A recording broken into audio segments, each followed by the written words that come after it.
Do this. Cheers, guys. So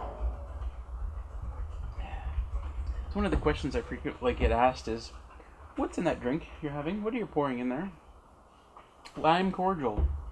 I can kind of understand why people do frequently asked questions videos. In fact, I'm going to do one right now.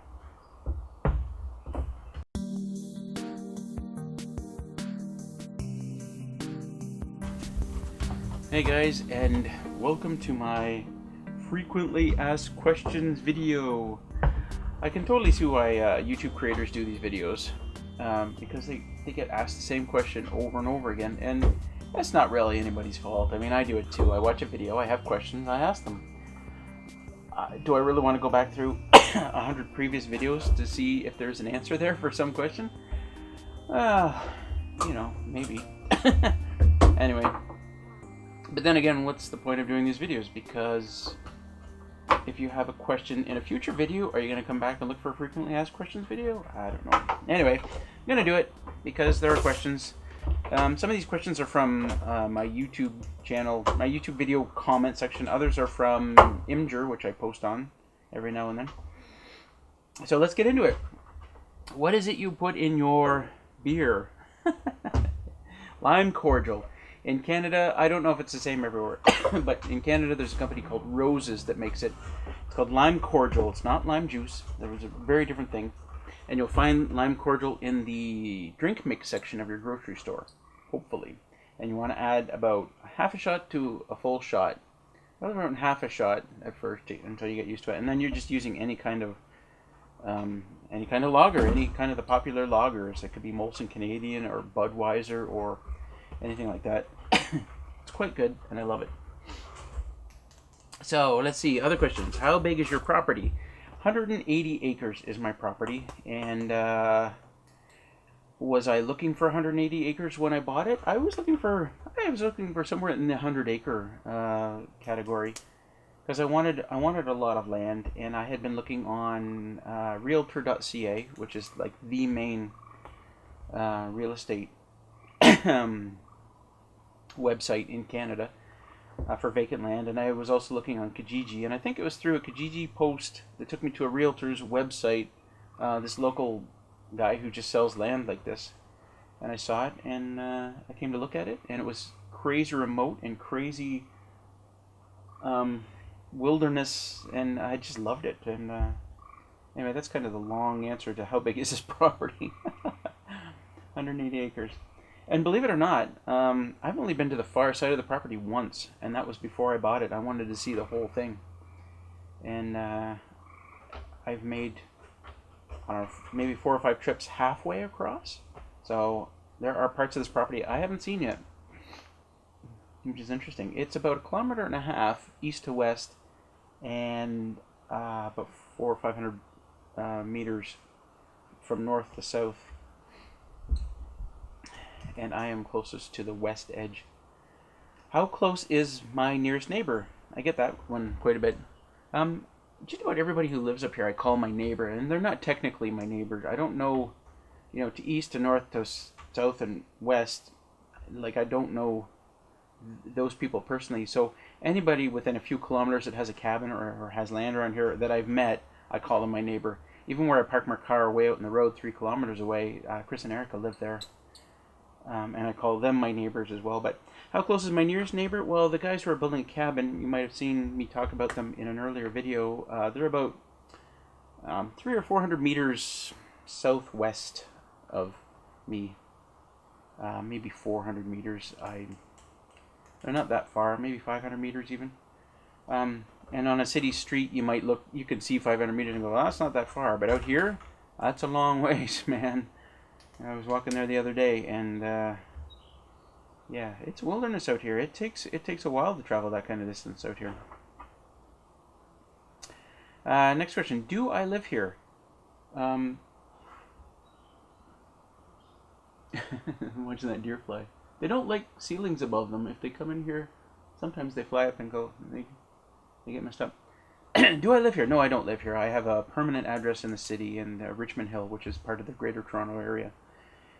And Technically, I can't live here. This is classified. This building is classified as a hunt camp, and it's the only kind of building you can do off grid like this, because if you want to build like a permanent housing,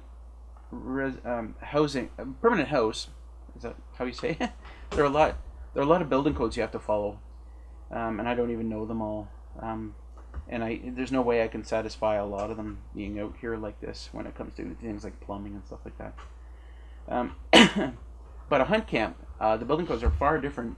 They're like, boy, almost anything classifies as a hunt camp. I could put up some cardboard walls and a ceiling, and there's a hunt camp for you. I think the only real building code is it can be no more than 1,000 square feet. 800 square feet, which is what this is. 600 square foot internal, and then 200 square foot deck.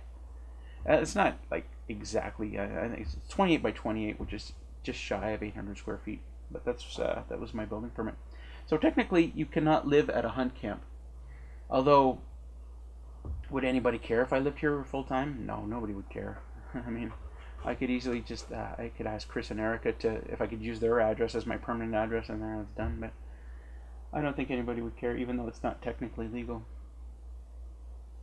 So, next question. When am I going to finish the insulation? How many times I've answered this in other videos, so I'll answer it again. I plan to finish insulation before next winter. At the moment, there's no immediate rush to do it, but I want to be in a position to do my internal walls before I do my insulation, because I don't like the looks of the insulation. I don't want to be looking at it for months on end. It's ugly. It's gross. So I need to be ready to do my interior walls before I do my insulation. The reason I didn't do it before last winter is time and money. Ran out of money and ran out of time, and so I just didn't do it. And I knew that going into the winter, that I was going to have challenges heating it, and I did want to visit in the wintertime too. So anyway, what am I going to do the exterior in the cabin with? Well, I have vinyl siding sitting out there on the back lawn. Can I say that? Bug. And it's khaki in color, and it's ugly as shit. And I decided a while ago, I was messaging the boss of the swamp, JC, and talking about it. And he said, "Yeah, you could do vinyl. It's maintenance free, but it's vinyl." I thought, but he's so right. So I think what I'm going to do, I want to do it in. Right now, my idea is to do it in planks, like pine planks or cedar planks or something like that, or even hemlock. What I'm probably going to do is go to the Amish sawmills in the area, which there are like a dozen, and just see what they have and see what they recommend and see what they've got coming up. And I'll just see if I can make a deal with one of them. What am I going to do the interior of the cabin with? Well, right now, the idea is pine tongue and groove for the walls and the ceiling. I haven't priced it at all, so I don't know how expensive that's going to be. And then for the floor, I originally wanted to do some kind of hardwood. I mean, that's just that was just always on my mind. I wanted a hardwood floor, but now I've seen what we put that floor through, and it gets wet and it gets dirty, and the dogs are coming in and going out, and hardwood is not very forgiving, and I just don't think it's going to last with with how we're going to be treating it. So it's going to either be some kind of laminate or some kind of vinyl planking. Is that what it's called? I have to take a good look at them and see what they look like. I don't want something that's ugly. Something lighter in color, but something that's going to stand for a long time under the damage we're going to be putting it through. Why is my cabin so messy? Why don't I clean it up? Yeah, there's two good reasons for that. One is I'm lazy, and the second is when I go to redo the interior, finish the interior with the walls and the floor and everything's got to move, everything. And I've put, there's a ton of stuff in there now with furniture and the kitchen countertop, and all that stuff's got to move. And then I do the work, and then it's all got to be moved back. And so for that reason, I haven't brought in. I can't do a lot of organizing. I can't put stuff away when it's all going to be moved. And I need to bring in like shelving units and things like that, so I can put things in the proper place. But I don't want to do too much just yet until everything's finished, and then I can kind of go to town and find a final resting place for everything that's just sitting there right now. So that's why it's so messy. Am I going to be doing a garden? Yeah, I think so. At some point, I would really like to do a garden. I have challenges here in that bedrock is only 6 inches under the ground in many places. In many other places, it's not under the ground at all. I mean, the cabin's sitting on bedrock here, exposed bedrock. So, but I will try. And the other challenge is finding a nice sunny spot. This area down here where I've planted my tomato plants is the only spot here that gets sunshine most of the day. So that's going to be a challenge. But there's 2 great big pine trees out there that I got to take down, so that will expose some more sun in the back. And down here in this area is, they're a little bit more topsoil. Maybe if I take down a few trees there and let some sunshine in. I don't know, but I would like to do that. I really want to do raised beds as well, but I just don't see that happening. I'm not going to find enough topsoil to fill them up. Okay, next. Are there fish in the pond? Will you be putting fish in the pond? Okay, so there are no fish in the pond other than those little minnows that I'm not sure what they're called, but they never get any bigger. So that's the only thing in there. I've done some research, and what I've come up with is that the best kind of fish that's going to probably survive this environment, this stagnant, shallow, probably too warm in the summertime water, is going to be largemouth bass. So that's what I want to stock it with. That's the idea. Of course, those little fish that you can purchase are like $5 or $6 for that length. If I buy 100 of those, then it's $500 or $600. Like, boy. But largemouth bass, and I think largemouth bass is a good idea because they're pretty much ubiquitous in the lakes in this area of Ontario. They're everywhere. So are perch, so are catfish. In fact, there's a stream that goes through the other side of my property, and when I was over there, I had my fishing rod, caught both a perch and a catfish over there. So, anyway, perch would be another one if I can. But yes, I definitely want fish in here. I do want to be able to stand out here and go fishing. What kind of dogs are those? Well, Junebug, the little one, she is part black lab and part coonhound. And she's got to be coming up on her 1-year birthday shortly. I think in July. Willow is all black German Shepherd. And she's probably 2.5 now. And they're both still very energetic. They love going for hikes. They love it here at the cabin. Although they both have a little bit of separation anxiety. They want to follow me everywhere I go. If I go inside, they want inside. If I go outside, they want to go outside. And if I'm doing something that's not interesting, they want to do something else. Anyway, they're good company, and they're good comfort on a dark, cold night when my wife is here. How long is your ATV trail? How long is your drive from home? So, 2.5-hour drive from home, and that was kind of when I started looking for property. I was looking. I didn't want to drive any further than 2 hours. That was my limit. And on Realtor.ca, you can kind of map it out and say, well, this is the area I want to look in. And when I didn't find anything in the 2-hour drive, I upped it to 3 hours. And I knew that if it was too far, like you go to northern Ontario, and by northern Ontario I mean anything north of, say, anywhere like Timmins or Ipecacuanha, I can't even say it, Iroquois Falls or way up there, you can find lots of property and it's not that expensive. But if it's a 5 or 6 hour drive, I would never go there. I just don't want to drive that far. So when I upped my search to 3 hours, then I found this property, and it takes about 2.5 hours, and it's not a bad drive either. I'm not driving in rush hour traffic. It's not exactly back roads, but it's not main highways or anything like that. It's not a bad drive. My ATV trail, I can walk it in 50 minutes, and that's probably the best. Well, it's 3 kilometers, about 3 kilometers long, and I can walk it in about 50 minutes. And if I'm on the ATV with no trailer and nothing else on, just me, I can do it in as little as 15 minutes, and that's just racing. But if I have a trailer on with a full load, then it's 30 to 45 minutes, depending on conditions or how full my load is. Why don't I have more firewood? Why didn't I, why do I have these firewood challenges? Well, I was so busy last year building the cabin, I just didn't have time to stock up on firewood. And all these romantic fantasies about people going out and taking dead wood and, getting so much dead wood that they have more than enough to burn all winter. I didn't find that to be the case. Every, 9 sticks out of 10, or 9 dead trees out of 10 that I cut into were rotten and useless. So I had a real challenge keeping up with firewood over the winter. But I vow that won't happen again, and I've already started bringing in firewood for next winter.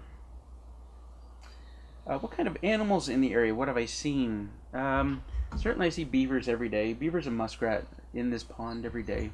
Go on, Jimbug. Go on, you can go down. You silly girl.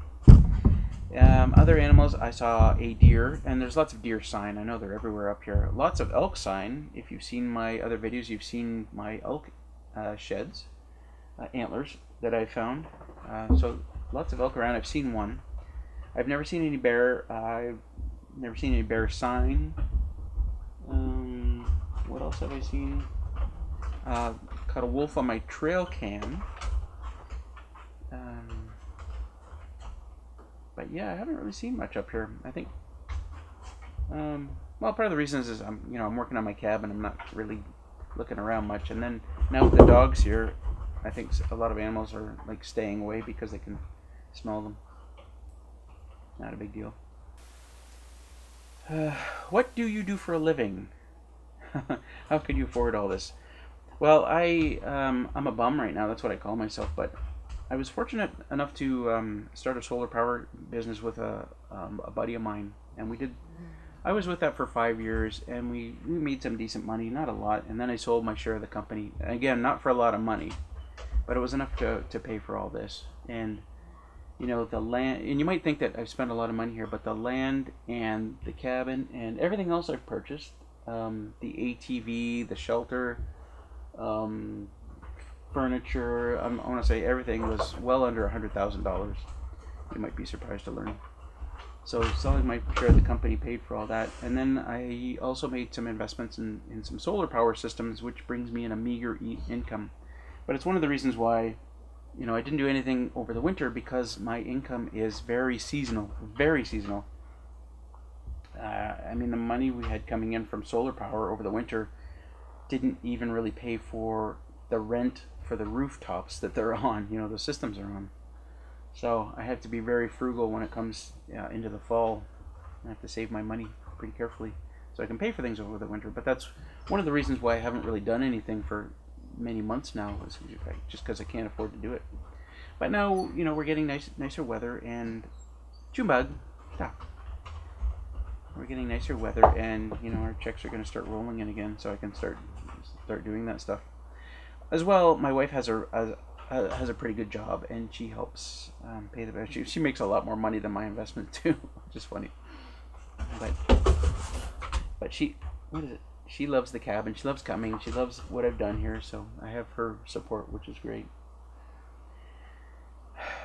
And that's the last question I have. So if you have any more, feel free to add them below. And I will do my best to answer the questions. And if you like this video, you know what to do. Ding, ding, ding, ding down below. And feel free to subscribe, because I'm doing lots of videos on my cabin and all the stuff that I'm doing here. And it'll be fun. I think, one of the... it's great to have a spot like this beautiful spot where I can sit here and enjoy it. But the only thing better than having this place is sharing it with others. Meaning you guys. So feel free to subscribe and join me, and we'll share this together. Anyway, take care guys, and have a lime and lager on me.